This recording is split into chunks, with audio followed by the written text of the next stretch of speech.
Imagine this. The year is 1945. You're an American citizen who's been living on rations and has family members fighting in World War II. You're tired of wartime life, and you're tired of not seeing your family members. You want them to come home.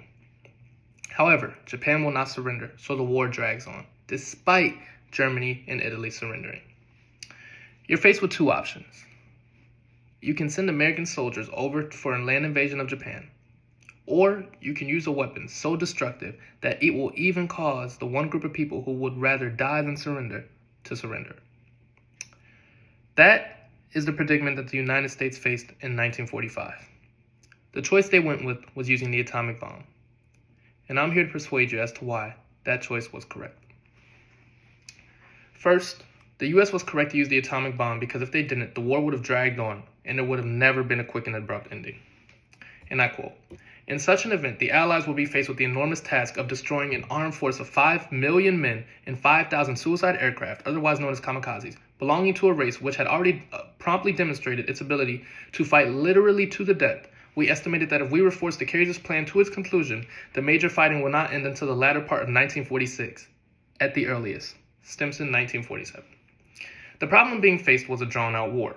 World War II had been going on for 6 years already, and people wanted the war to end. There were massive casualties. This was the most casualty-filled war at this point. However, Japan refused to surrender. The solution to this problem was using the atomic bomb, something so destructive, something that would hit at the willpower of the Japanese people. It would cause them to surrender almost immediately. The second reason the United States was correct to use the atomic bomb was because there would have been massive casualties in a land invasion. I was informed that such operations might be expected to cost over 1 million casualties to American forces alone. Additional large losses might be expected among our allies, and of course, if our campaign was successful, and if we could judge by previous experience, enemy casualties would be larger than our own. The loss of human life in an invasion of Japan would be much, much, much more than the loss of civilian life and some military life in the 2 bombs dropped on Japan. While the atomic bomb was very destructive, it did prevent the many deaths that would occur as the war dragged on. There were 2 options to beat Japan, as I said earlier, a land invasion or the use of a bomb. If a land invasion occurred, the war would drag on and it would be bloody fighting day in and day out. Japan refused to surrender, and many, many, many more Americans, as well as other allies and Japanese people, would die. Remember, I said, as an American citizen, you want your people to come home. You don't want war anymore. And your first obligation is to your country. So let me ask you, would you rather have Americans die for the next 2 years for the same result, or would you rather have a bomb dropped on Japanese people so that the war can end in the next 2 weeks?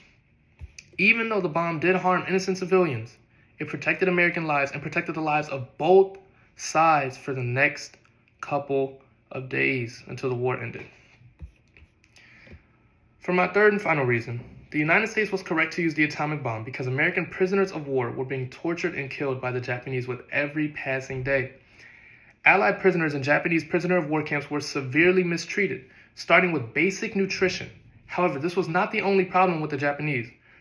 And I quote, "Red Cross parcels containing necessary essentials were accepted by the Japanese authorities, but rather than being redistributed among the prisoners, were kept by the Japanese soldiers themselves." Steve, 2018. According to the post-war Tokyo Tribunal, this is from Tokyo, the death rate for Western prisoners was 27.1% across the Japanese internment program, a rate more than 7 times higher than that of prisoners of war from Germany or Italy. 7 times more. That is insane. American prisoners of war were dying every single day. And as I said earlier, you're an American citizen with an obligation to your people first. These soldiers are dying. These soldiers who fought for the country were dying every single day that the war dragged on. So not just soldiers who were fighting, but also soldiers who were already captured were dying every single day. And that fact is also from Steve, 2018. The American military tried multiple times to conduct prisoner releases, but these efforts failed. The only way to free American prisoners would be by liberating each and every camp, which would be bloody and result in the death of prisoners and soldiers. The quickest way to end the war, the most efficient way to win the war, would be the way where no American soldiers would have to step on Japanese soil. And this is by using the atomic bomb. Now, I'm not going to sit here and act like the bomb wasn't very destructive. Here's my visual. This is the city of Hiroshima, this plate. This is the 1-mile initial blast radius of the atomic bomb. Everybody in here died immediately. This is the severe shockwave damage. People living out here might not have died right away, but they felt the shockwave blast, and many injuries occurred from that. Out here is the severe thermal damage. All of this. So those are the people with burns. Those are people who survived with massive heat scars, all that. Some people lost their eyes. Some people lost their limbs. Like, due to the heat, it was so hot. And out here, this is the radioactive fallout pattern. So the radioactive injuries you see, the loss of limbs, any diseases some children were born with in the future, that resulted from the bomb as well. And the furthest sighting of the atomic bomb was 180 miles away, the flash from the bomb dropping. This was a truly destructive weapon, but Japan's willpower was so strong that this is what it took to end the war. Nothing less. Absolutely nothing less. Even after the first bomb, Japan didn't surrender. It took two of them. With every situation and scenario, the correct solution would be the quickest and most effective, as well as a solution that would lead to the least loss of life, especially for the country you're from. In each scenario drawn out, the atomic bomb was the answer to win the war, despite any more questions that might have come from it. Remember, the atomic bomb resulted in destruction that lasted 2 weeks, but it prevented destruction and loss of life that would have lasted 2 more years. Thank you.